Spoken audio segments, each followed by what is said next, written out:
Hello everyone and welcome back. Here we are with Module 2, Making Theater Today, as you can see. So thank you for all your submissions for the first quiz. I'm trying to help you guys out a lot here, especially at the beginning of the semester with the study guides. So definitely look at those study guides. You'll find all the questions, most of the answers. It won't be everything on this study guide for Making Theater Today for Module 2, but it'll be very similar to what we had last time. So let's dive into Making Theater Today. So let's start with the very practical things, not skip to the very end of a big production. We have to start with the different types of stages. So the stage is a playing area, and it's referred to as the stage. We all know what that is. Take the stage, I'm on stage. We go see any kind of performance. It can be even, like a concert or opera, anything like that. But in theater, the stage is the playing space as well. There you can see it. Stage right here, it's called a ghost light in the middle. You see the audience. This is the actor's perspective if they're looking out into the audience from the stage. Stage directions are from the actor's point of view. So if you see here, you see center stage, the actor, nice little yellow, configuration of a person, is looking out into the audience in the middle. And the directions on stage are going to be corresponding to that person, to the actor. So the actor is looking out at the audience, so their left is going to be stage left. Their right is going to be stage right. Upstage is behind them, and downstage is down below them. So if I'm looking at the audience right here, left would be this way, right would be this way, up is that way, down is that way.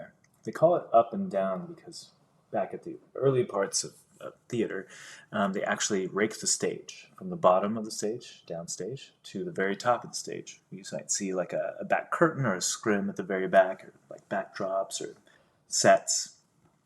But if you're looking down at the audience, it used to slope from the bottom where the audience meets the stage, up to the very back. So they used to call it upstage because the actors had to turn around and actually walk up a little bit. It wasn't like a hike, but it was a very gradual thing. And then if the actors were at the back of the stage and they were looking at the audience, then have to walk toward the audience, it would be going down the slope. So they call that downstage. So downstage, upstage, stage left, stage right.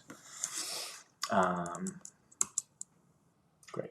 So we have the different spaces of theater and then the different places of theater. We're going to go over the spaces here, the different types of stages that occur that you'll find for theaters. We have your proscenium stage, the thrust stage, arena or in the round stage, and a black box stage. Now what you notice for the bottom three of the four, they are exactly what they sound like. The proscenium stage is the one that has the word proscenium that we'll learn here. Proscenium stage is the one that you know. You see this everywhere. Again, if you've gone to any kind of opera or concert or anything typically, or theater, you'll probably go to a theater like this. We have one here at SAM called the Erica Starr Theater that's just like this. Now, proscenium occurs with the proscenium arch. So the proscenium arch is the arch that separates the audience from the stage. You see it everywhere right here. Every proscenium theater that you've ever seen has this arch. We even see it in the theater we were just looking at, right? So that's the proscenium arch. It comes from an old Greek word for skene, which meant the set, proscenium. It evolved over time. Basically, it separates the playing space, as you can see, the stage and the audience. Proscenium arch separates the stage from the seats. There we see it again. That's the proscenium arch, which makes this whole stage a proscenium stage because the arch is there.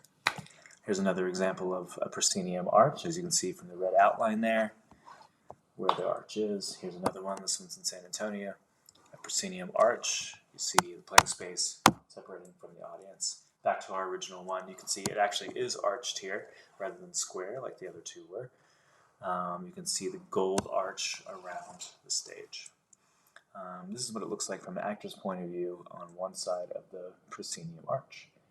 You can see the arch, see the backstage, This is one of the wings. This would be the left wing, because if you're looking at, from the audience, from the actor's perspective at the audience, look to your left, that would be stage left.